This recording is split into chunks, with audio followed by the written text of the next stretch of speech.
membaca buku. Wah, di mana-mana didirikan perpustakaan, grup-grup literasi dan lain sebagainya. Saya bilang, untuk apa baca buku? Dia diam. Akhirnya dia bilang pintar. Saya bilang benar.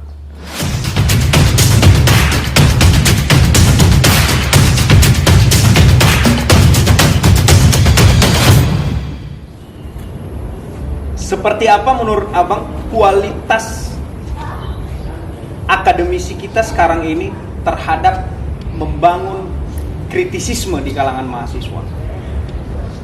Ya kalau ada angka 1 sampai 10, kalau yang dulu itu dapat 8 sampai 9, ini 5 ke bawah. 5 ke bawah ya kalau di range ya Bang. Ya. Oke. Pertanyaan berikutnya ini Bang. Seperti apa pendapat Abang tentang, walaupun mungkin sudah sedikit basi ya, tapi saya ingin mendengar opini Abang secara langsung.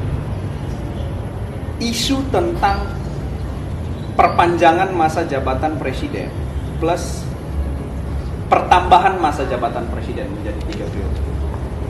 Ya kalau dipertanyakan tentang itu, dari mana dasarnya?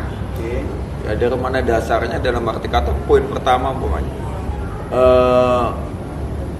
penundaan pemilu. Dia masa jabatannya itu bertambah tahunnya, tidak melakukan pemilu di jadwal yang sudah harusnya menjadi jadwal. Itu dari mana dasarnya? Dan sangat tidak menghormati atau ya ilegal, haram itu.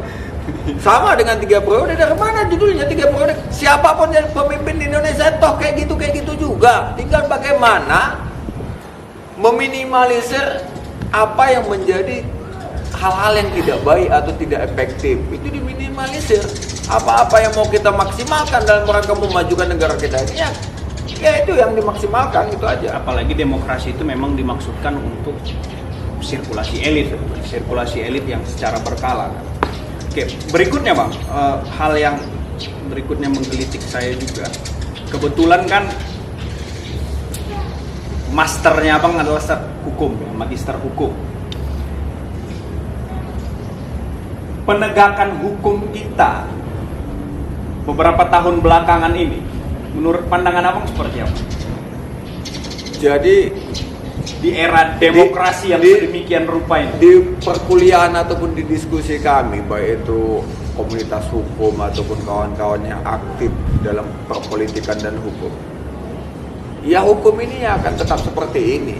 Kenapa? Karena hukum ini adalah produk politik yang menetapkan dan menyusun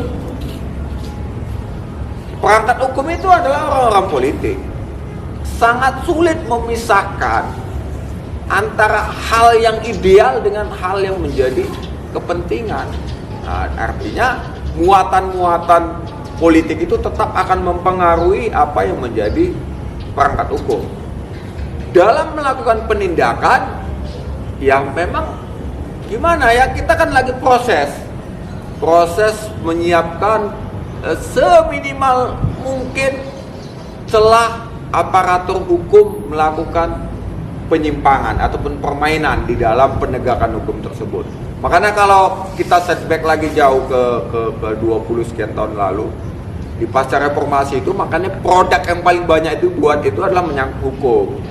Ya bagaimana contoh seperti di Fungsi ABRI, masa jabatan presiden, kemudian mengenai korupsi, Undang-Undang 99 ya kan. Bahkan pendamping dari, kita hanya mengenal berapa dua penegak hukum, polisi, jaksa, hakim, ya hanya itu kan. Sekarang sudah ada MK, sudah ada komisi yudisial. Ini adalah produk-produk yang bagaimana menjadi lembaga yang mampu meminimalisir penyimpangan terhadap hukum ataupun penegakan hukum tadi. Itu aja saya pikir. Ya kalau kita mau tuntas lagi, saya ingat juga ini waktu pembahasan tentang komisi yudisial ya kan. Ini menyangkut tentang putusan ya kan, putusan ini lalu. Kita membahas khususnya tentang pelaku korupsi. Saya bilang korupsi ini sudah seperti lingkaran setan. Semana menghabisinya ya habisi setan itu gitu. Tapi kan kita tidak punya menjebolkan hukuman mati terhadap pelaku korupsi. Baik itu berdasarkan angka nominal ataupun efek terhadap korupsi yang dilakukan sampai sekarang nggak tuntas. Bahkan karena ini lingkaran setan. Bahkan memiskinkan koruptor juga masih jadi ini ya, jadi perdebatan panjang. Artinya inilah dilematisnya transisi ya, transisi dari kita di masa Orde Lama, Orde Baru, masuk reformasi, masuk global yang hari ini dengan tingkat teknologi informasi yang sangat tidak bisa dibendung. Nah, jadi kembali kepada akademisi ini semuanya, akademisi, karena ini yang mengajar, ini yang memberikan muatan, yang mempola mindset generasi, pewaris bangsa, seperti itu dia. Nah, kemudian berikutnya Bang, yang mau saya tanyakan adalah seperti apa menurut penilaian Abang sekarang ini kritisisme mahasiswa di era globalisasi 4.0, 5.0 sekarang ini dengan era media sosial dan lain sebagainya. Seperti apa sekarang ini kritisisme atau diskusi-diskusi di internal mahasiswa, karena saya tahu persis bahwasanya Abang masih cukup aktif mengisi-ngisi materi atau diundang sebagai pembicara dalam diskursus ke mahasiswa. Daya tangkapnya sejauh ini seperti apa? Ya kalau kita bicara tadi ini akademisi, ini ke atasnya itu adalah dosen, birokrasi. Kalau kita pakai range angka dulu 7, 8, 9, sekarang 5. Ya kalau gurunya aja pun kelasnya 5, ya pasti ya generasi mahasiswa pasti di bawah itu kan. Iya. Ya makanya ya saya sudah coba berapa kali, banyak isu yang beredar, banyak menjadi wacana yang beredar, tidak ditangkap, tidak digoreng, tidak tidak dianggap ini adalah sesuatu yang harus didiskusikan. Oke, kalau dari tadi kalau dosennya skornya juga 5, akademisinya 5, ya tentu kualitas mahasiswanya juga pasti mengalami penurunan. Oke Bang,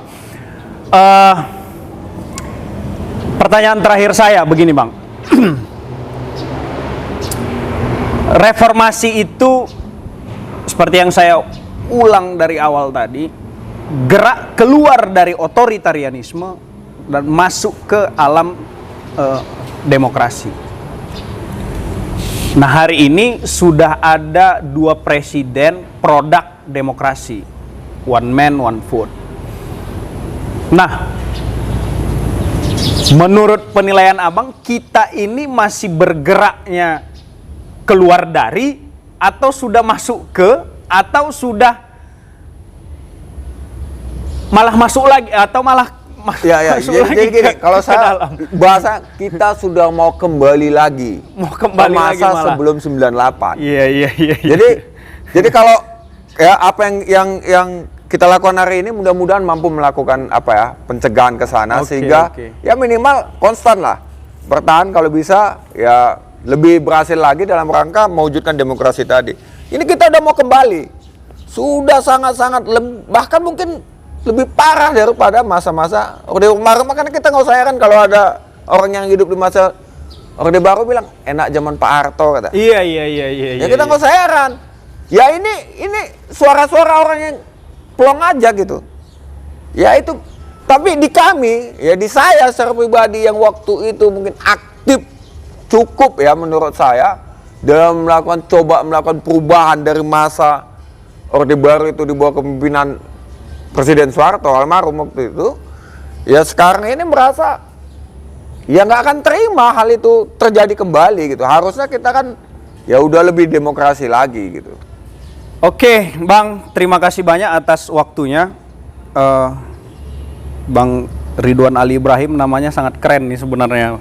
Ada nama malaikat di situ, ada nama khalifah di situ, ada nama Nabi Ibrahim di situ. Harapan. Terima kasih Bang atas waktu dan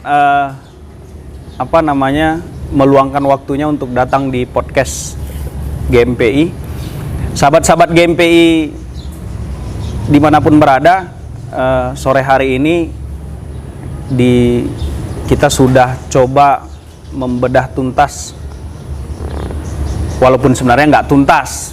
Kita coba membedah kondisi reformasi, harapan dan tantangan ke depan yang akan kita hadapi di era ya sangat globalnya dunia sekarang ini, di era 4.0 atau 5.0 dan segala macam bentuk globalisasi yang akan bermunculan di masa depan.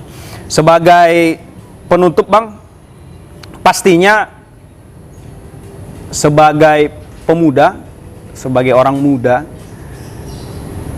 yang tidak boleh putus adalah harapan, mimpi, cita-cita. Bahkan kadang-kadang kalau usia kita sudah sangat tua sekalipun, tapi ketika masih punya... Saya mau potong ini, cita-cita, apa yang disampaikan oleh Bang Sukri ini. Ya. Saya orang yang sangat menelaah ini tentang statement bahasa. Kalau saya bilang begini, cerita harapan, jangan kita melakukan sesuatu dengan harapan, tapi lakukan dengan kemampuan kita. Artinya, siapa Bang Sukri hari ini, siapa saya, dan siapa kawan-kawan yang hari ini mendengar ini nanti di dalam channel apapun, ya keinginan kita tuh sesuaikan aja dengan kemampuan kita. Jangan kita keinginan kita nggak sesuai dengan kemampuan kita dan apa yang akan kita lakukan, sehingga ini akan ketemu dia titiknya. Jadi macam saya lah, sebelum diminta pun saya sampaikan aja, saya mau siapapun kita hari ini, ya dengan apa yang kita mau, fungsikanlah diri kita sebagaimana kita sekarang ini. Jangan kita meludah ke atas.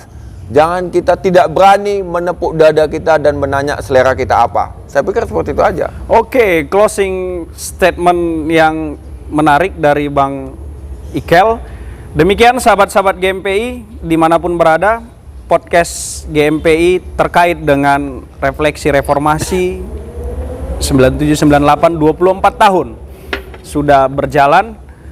Mudah-mudahan semakin hari negara kita semakin baik ke depannya. Assalamualaikum warahmatullahi wabarakatuh. Waalaikumsalam. Bang, untuk inti Bang. Sahabat GMPI mampu mengatasi tantangan.